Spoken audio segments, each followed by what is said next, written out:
I tried killing my husband on our wedding night because he was no one else but the grandson of the man who raped my mom. Ladies and gentlemen, welcome to another story. If you haven't subscribed to our channel yet, please go ahead and subscribe to this channel and press the for the latest updates. Let me tell you another story. A man says, "Take it off, Candace." A word that echoed in my mind from the stories of my mom. She was not a normal woman. She faced things which are impossible for a normal woman. She has been subjected to physical abuse. Not once but many times. "You are a love child." She told me, but how it can be so easy for a mom to tell me all this. She said, "I'm telling you that because I don't want you to face things which I faced in my life." In the beginning, she kept it secret. But with the passage of time, everything changed a lot in normal routine and in cruel world like this. This is so hard to be okay after being a victim to such an evil thing. She was 16 when she started going to the bar regularly. When you don't have a supporting family and there is no one to stand by your side in your dark times, it becomes hard for you. So in order to cope with circumstances, a bar or a pub is helpful. She did the same. She had hookups with bartender and other people over there. She was too fucked up to be a normal woman. Imagine the trauma of a person who faced sexual abuse even before she get to know what physical abuse is. There was a relative in her family who used to take her out in the parks, shopping malls and other places like that.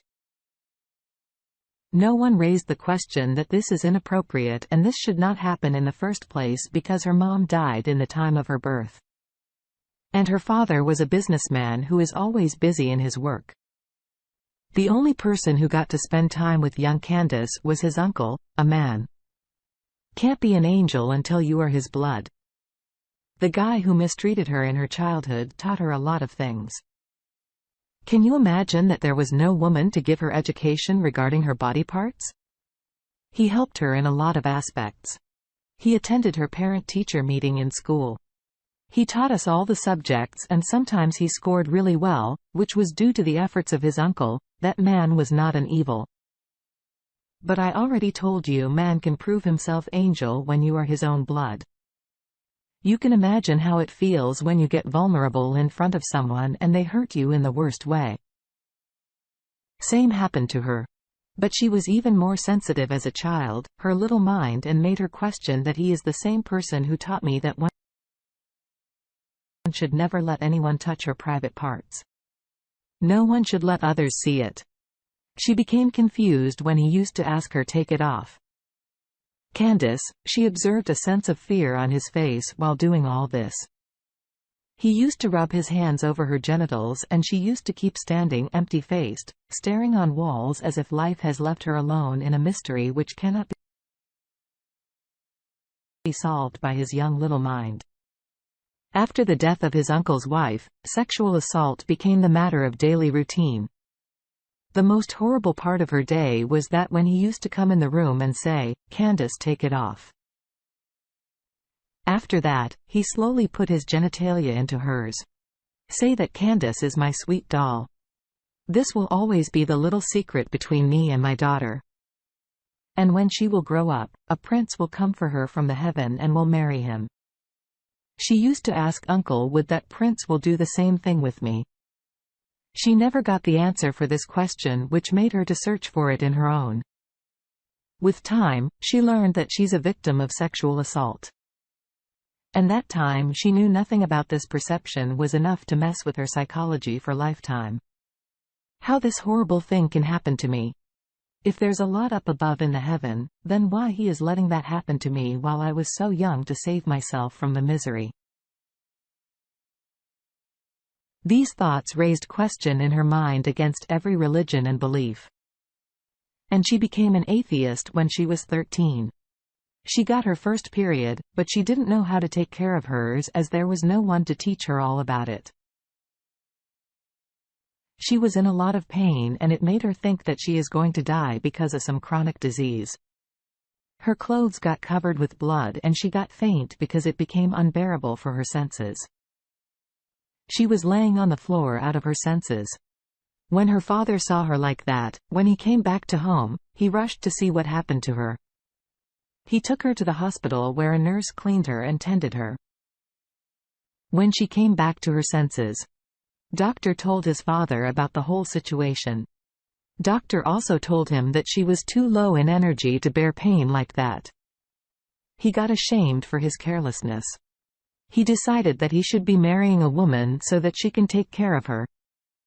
He married a woman from his workplace, which was mean to her, but she found a good man for her to marry. My father was a good guy and he took care of her like she deserved to. He helped her becoming a better person psychologically. He could not make her forget her past, but he helped her a lot in healing of those traumas. It's been decades now and her daughter is narrating the story of my mom before you because wounds can be healed, but no one can heal the scars they leave on one's soul and one's personality. I'm 22 years old Anna who is looking for a guy to marry, but the guy the first would marry, it will not be anyone but the grandson of that horrible person who ruined the childhood of my mom. I planned this for almost half of my life. I started searching for the person when I was 16. When I found that man, I started searching on each and everything in his family. That guy is old enough and only smokes cigars these days. Her wife loves his family. That guy is old enough and gardening and spending half of the time in her yard where she grows shrubs of every kind. They have 2 sons. Elder, one is a doctor and the younger one is in rehab because he was a drug addict for half of his life. The eldest son who is a doctor, he had only one son. He's studying in my university. His name is Sam. Sam is my target. He's the key, to my revenge. Now you may consider me a psychopath, but well, I am a psychopath who knows how to take revenge. Sam is a basketball player and I know how to take him in. Now, once you are in love with a basketball player, it must be a really good one in the beginning. I thought that I'm so out of his league. But then with time I realized that I am better than him in my personality. I made friends in his circle and then I made all the circumstances reliable so that he can approach my family and easily. I had an idea that he got something in his inheritance and that is his perfectness. He approached me as I knew that he will do that.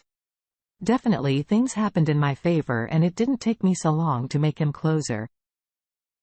He fell in love with me. And the interesting thing was that it was last year of our degree. I made him think about the marriage and he was planning all the things. We got graduated and he sent a proposal for me and my mom accepted it because she didn't know how he is the grandson of that evil. No, I ever thought about that. I was doing it all that on my own. And now I was very close to achieve my ambition, an ambition which will serve justice to my mom. And I relieved to my mind for my whole life when we got married and he entered in my room to spend a lovely doughy night. He didn't know about my ambitions. He didn't have the slightest idea about the whole thing. Now, he knew that I'm going to kill him. I added poison in the juice which was there on the side of the bed. When he came closer to me, I thought that he will not communicate about anything and will start kissing me all of a sudden. But he did it like that. He sat on one corner and told me that he wanted to share something. It was mysterious, but I decided to listen his side of story.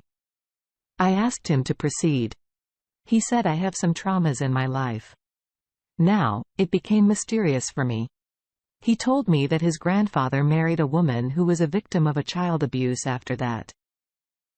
What he said I could not hear because I was zoned on.